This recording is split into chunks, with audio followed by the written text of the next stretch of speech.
Hello and welcome to an episode of Historically Marked. I am Jason in the town of Skidmore, Missouri. This town has a population of 245 people according to the 2020 census. It is in Nottoway County in Missouri. It's about, I want to say, 45 miles from St. Joseph, Missouri. So it's pretty much on the northwestern part of the state. So why am I here? Well, there is no historical marker here that I know of. I mean, the town is very small. I mean, yeah, there are some active people that live here, but this town is mostly notorious for its crime. Notably, of an incident that happened in 1981, July 10th of that day. And I'm going to go ahead and talk about a story. Now, if you follow true crime, which is a subject I don't really cover very much on this channel, but since I'm in the neighborhood anyway, and in that part of the state, I might as well go ahead and stop here and see what the town is like. Yes, there have been other podcasters and YouTubers that have been here, but I'm going to be talking about the town bully that reigned terror over the residents from the 1970s to 1981. So to make a long story short, I mean, I'll be explaining more about this when I visit the downtown part. I'm in a park right now, and it's raining, but it's misting out here, so yeah, I kind of picked a weird day to do this video, but anywho, so Ken McElroy, Ken Rex McElroy was a town bully.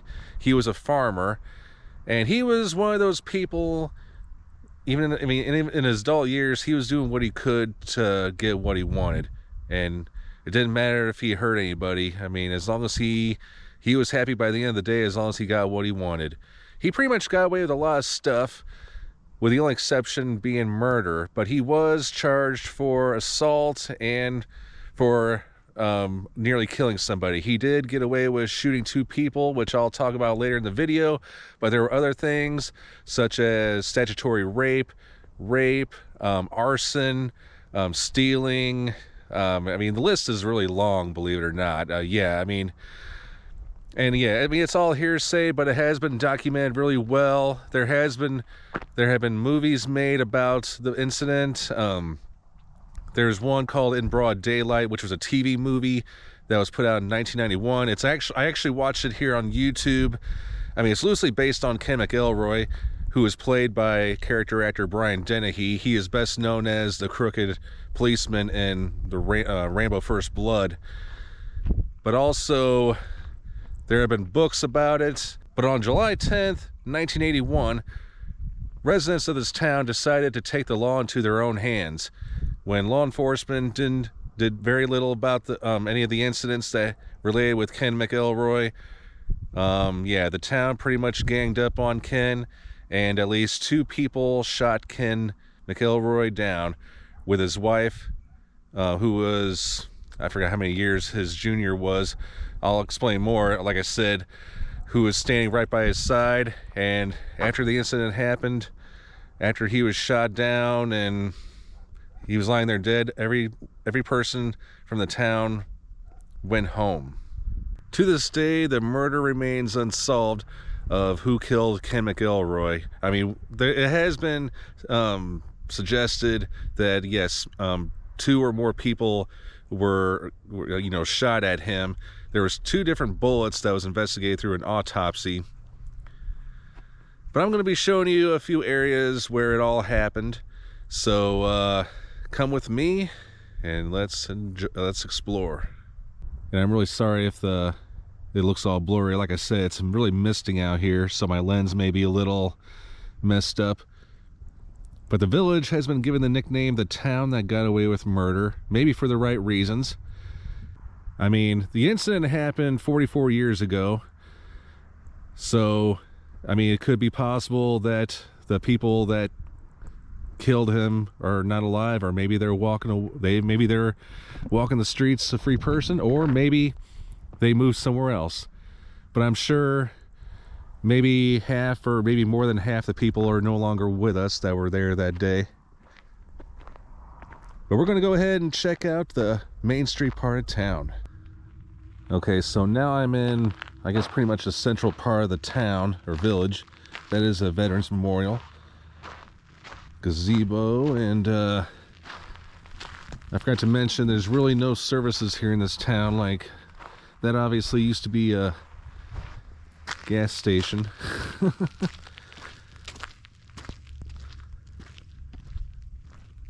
Wow, very, I don't even think there's a restaurant or bar here.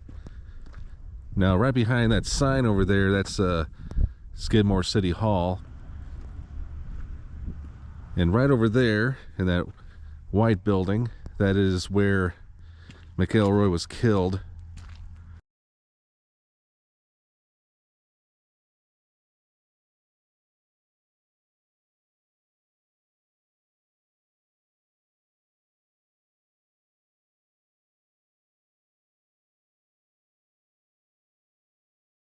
And as I mentioned before, McElroy got away with so much. Like, he got away with 20 counts of different things, like for acts of theft, rape, and other sorts of violence, often by means of witness intimidation.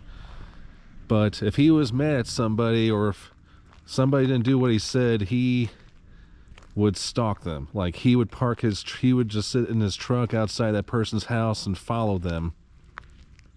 Yeah. I mean, it was creepy. And if you watch that TV movie that I was talking about, I mean, yeah, you'll get a good idea of, you know, what I'm talking about. That over there is the Newton Hall, the community center. I could go on. This video would take long if I mentioned all the stuff that he did and everything.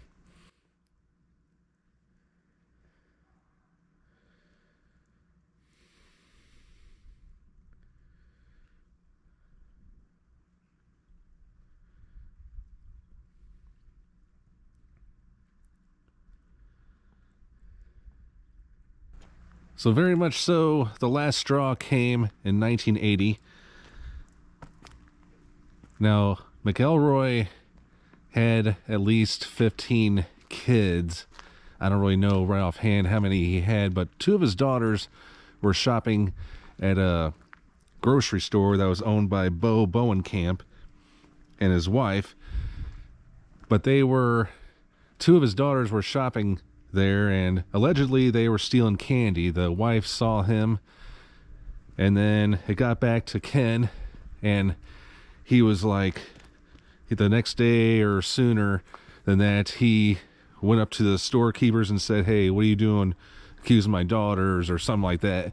Actually, I take that back. It wasn't the wife that he was arguing with. It was the clerk named Evelyn Sumi, who saw the girls allegedly take candy and shoplift it. So, not surprisingly, McElroy went ahead and stalked the Bowenkamp family, and he eventually threatened Bowenkamp in the back of the store with a shotgun, and a confrontation took place, and he was held at gunpoint, and in a split second, Bowenkamp ducked, but he was still shot in the neck. But he survived. He was 70 years old. Yeah, it was right here when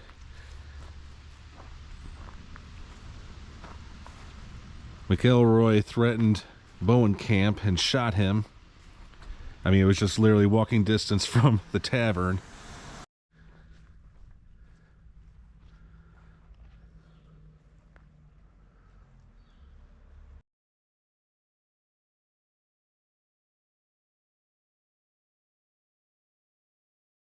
So, this time around, McElroy was arrested, and then he was convicted of second-degree assault in June of 1981, receiving a 2-year sentence, but was freed on bail, you know, when he was pending his appeal. Well, his appeals kept getting delayed, and this was nothing new. But he went into the D&G Tavern, which used to be right here. He would come in there with his guns, and he would just brag about what he's going to do to Bowenkamp and all that. McElroy's special hearing was delayed again. So, on the morning of July 10th, 1981, townspeople met at the Legion Hall at the center of town with Nottoway County Sheriff Dan Estes to discuss how to protect themselves. During the meeting, McElroy arrived at the D&G Tavern with his wife Trina.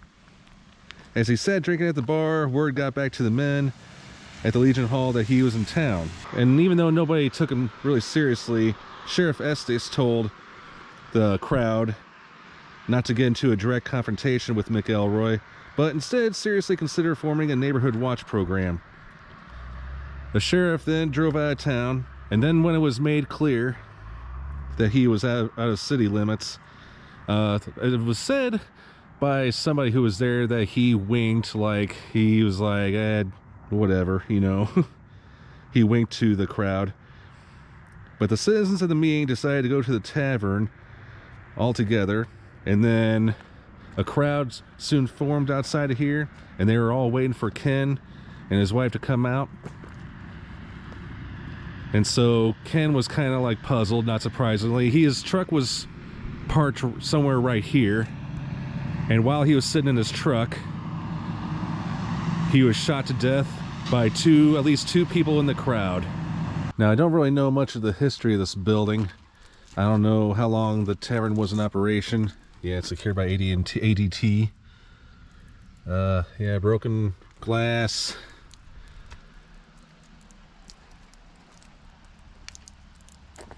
Wow. You can almost feel the ghosts of this place, even on a dreary day like this. And as I mentioned several times already, yes, this is still an open case, even though not much has really been done to it. But again, it's been brought alive by a lot of true crime enthusiasts. I mean, the FBI has been here, and just about every resident, actually all residents, have said, well, no one saw anything, I didn't see it. And it looks like they're raising money for a playground equipment that's right here in this gazebo, and they've met their goal.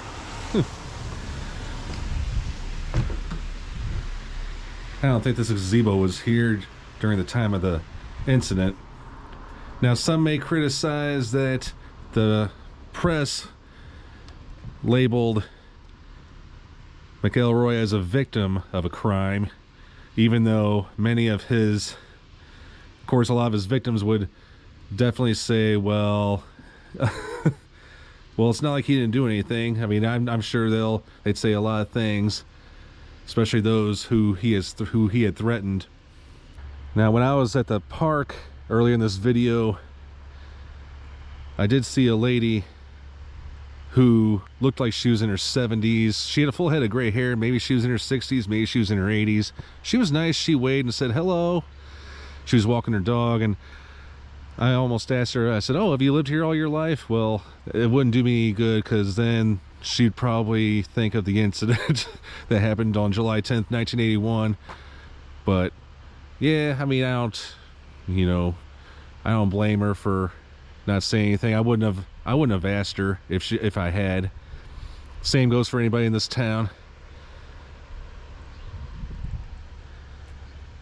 I mean, and of course, a lot of people who weren't around during the time of this incident that are less than 44 years old, I mean, they probably wouldn't say anybody who's related to them was there. So I'm just here checking out this town, not investigating. All right, so what I'm going to do now is I'm going to go to where McElroy is buried, and that's in St. Joseph. Again, it's about 40 to 50 miles south of here, so come with me. Hopefully it'll be less wet there. All right, here I am in St. Joseph, Missouri, at Memorial Park Cemetery, which I believe is about northeast of town. It's a really huge cemetery. And thanks to Find a Grave, I was able to locate Mr. McElroy's grave site. Just coming up ahead. And here it is. I see somebody left flowers on there. Let's see what it says. Beloved Ken Rex McElroy. Brave, fearless, and compassionate. So about his family, he had at least a dozen brothers and sisters. Some that were, one of them was, I think the oldest one was born in 1911, so I mean, and he was born in 1934. But he was not the youngest. He had a younger brother who was born a year later in 1935. And I'm not sure how many kids he had. One source said 11, one said 15, another said 17.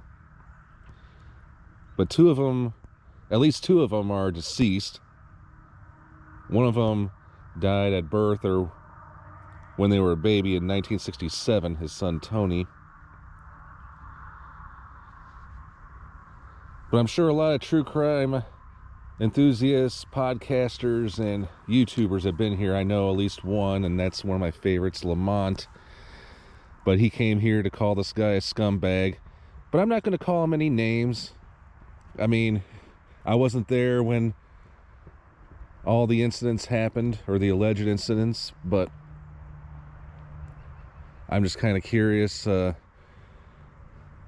This kind of arouses my curiosities and everything about, you know, how powerful of this one man show was. Like, he didn't even have a mafia. Well, he did if you count the law enforcement that protected him from, you know, getting out of trouble.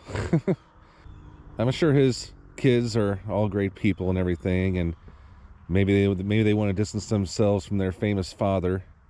Speaking of which, Find a Grave does not list him as a famous burial here. Now, there's at least 4 famous burials here. One was a famed radio announcer, and then there was 3 Congress people that are buried here. But I'm kind of surprised. Again, I'm surprised that he's not listed as among one of them. But of course, it takes the public to vote on that.